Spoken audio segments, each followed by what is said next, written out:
Welcome to episode 10 of a final instalment of High Street Histories, our conversational tour around Lowestoft's historic High Street. I'm Dean Parkin. I'm Ivan Bunn.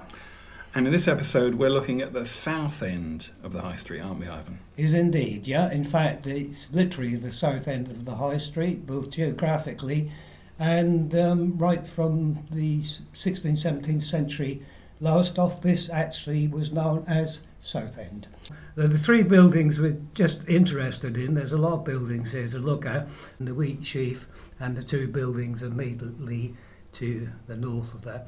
Until 1890 they weren't actually considered part of High Street, but Old Nelson Street. Okay, and so let's go back. What year are we time travelling to? Quite early, I should say, 1870s. So this is almost the identical view. You can see now what's now the Triangle Market with fully developed buildings and shops. On the west side, the left-hand side as you look, these are the buildings that stood there before the street was widened in the 1880s. The three buildings on the right, the nearest to the camera, the Heron Fishery pub, now the Wheat Sheaf, then the little shop which was Albion House, and then this is two properties. In actual fact, there's two front doors. So these three properties have changed very radically from the ones that you saw in the earlier photograph. Although there's still three different properties, aren't they? They've not put them together. They've not put them together. This is now hairdressers, and it's been rebuilt. The top has been rebuilt, but certainly the shop front is still there. The Wheat Sheaf, as it is today, back in the day, Heron Fishery, has been totally rebuilt as well. It looks nothing like that today. And of course, this lovely house, early 19th, if not late 18th century, has totally gone, and it was replaced for a while by this building, Cosy Corner Cinema. The Cosy Corner Cinema, and apparently it wasn't very cosy, was it? No, it's not even in a corner. No, that's true. And of course, again, it's some nice architecture there, even down to the little figures over the door. And I'm sure architecturally there's all sorts of fancy names for these windows and embellishments. Would that just been a sort of frontage, really? Because cinemas tended to be a bit ornate, didn't they? But sometimes they weren't made with the best materials. Well, it does make you wonder, but because there was a double house on the site, I think it might have been totally rebuilt, because you see these oriel windows here. They still exist down the sides of the present building. You can see them from Heron Fishery School.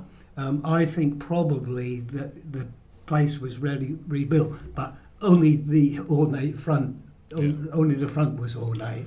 When you look round the back, it was the original. You can see it's a very, very plain, straight up and down building, and of course that has various guises since the cinema closed, and it's now a Chinese restaurant. But when you walk into that Chinese restaurant, you are basically, I think, in the auditorium of what was the cinema. It was opened in 1913, and it must have been really exciting to suddenly be able to watch moving pictures and Charlie Chaplin. And as a personal aside, my wife's grandmother actually played the piano there for the silent movies.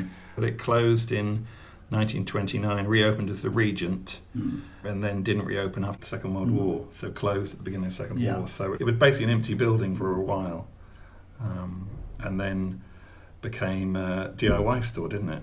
It became Tom Watts and Texas and a sports shop, and now it's a Chinese restaurant. So it's had a real mixed life, hasn't it?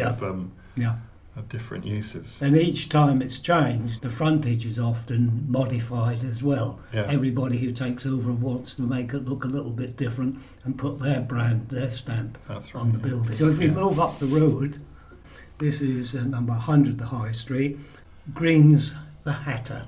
If you look carefully along the bottom here, you can see every kind of hat. Every kind of hat, and you see the description here tells you there's more than just hats being sold there. And Mr. Green was a Yarmouth man, and judging by the census, for the best part of 40 years, the same spinster lady managed the shop and lived there. Okay. What era are we talking about? What year is this photo? I should think this is late 19th century. 1890s. Yeah. Hats were really popular then, weren't they? Every man wore a hat, didn't he? Definitely. Every woman tended to wear a hat. Yeah. But you can see a sort of straw boater. Yeah. In the front there, Yeah. and they were really fashionable at that time. And as a hatter, which was actually a profession, you could train to be a hatter.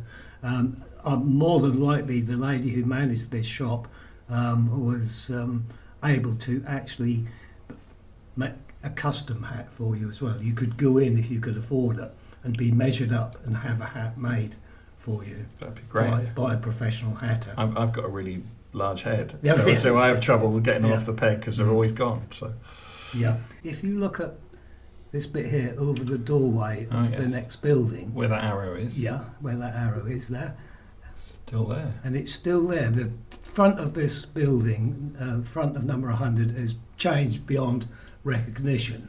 Quite high or wide.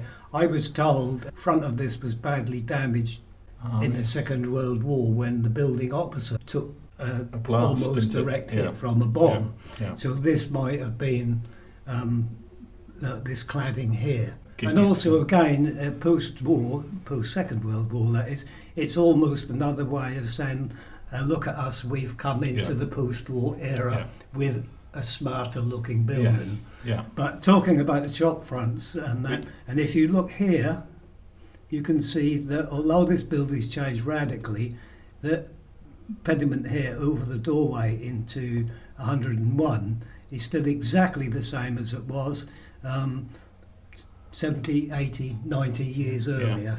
Yeah, that's right. And you just got to look for clues, haven't you? Yes. Yeah. Which is what we've been doing. Yeah. Thank you, Ivan. Thank you, Dean.